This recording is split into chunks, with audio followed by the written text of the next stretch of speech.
Day of school ni Ate Jade. May naiinggit na isa. Papasok ka na rin sa Monday. Sabi niya parang parehas daw yan. Alin? Pero ito eh, ito baunan niya oh. Oo nga. Ayan pala yung sinasabi niya kagahapon. Yung ano niya, lunchbox. Ano yung sabi mo? Koroni. Romy. Koromi. Yan pala yung sinasabi mo na kulay pink. Kasi kamatch nung bag mo pala. Ayun. Sabi natin kay Dada, na? Kaya tsaka kay Mami. O galingan mo doon, Ate Jade, ah. Huwag ikaw mahihiya pag tinanong ka ni teacher, ha? Ate Jade. Apa. Pag tinanong ka ni teacher, ha?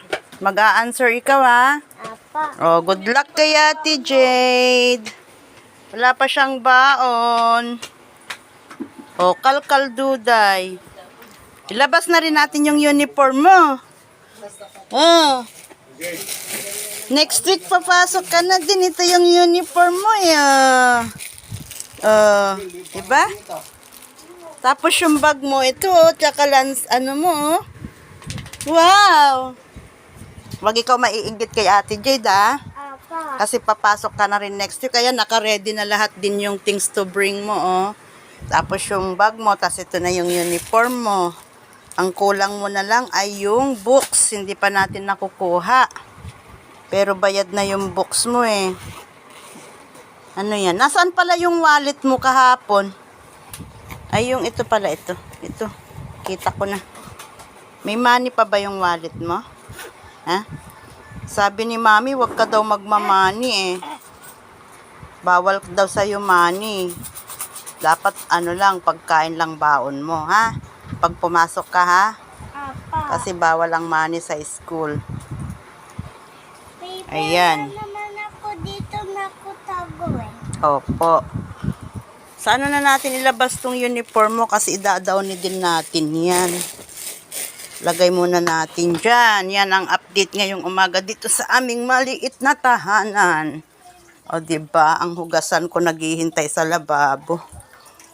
Ayan ang update ng panahon. Maano pa rin, makulimlim pa rin. Pero hindi na siya umuulan at nawala-wala na rin yung mga baha dito sa aming lugar, mga kalola. Ang aking mga tanim.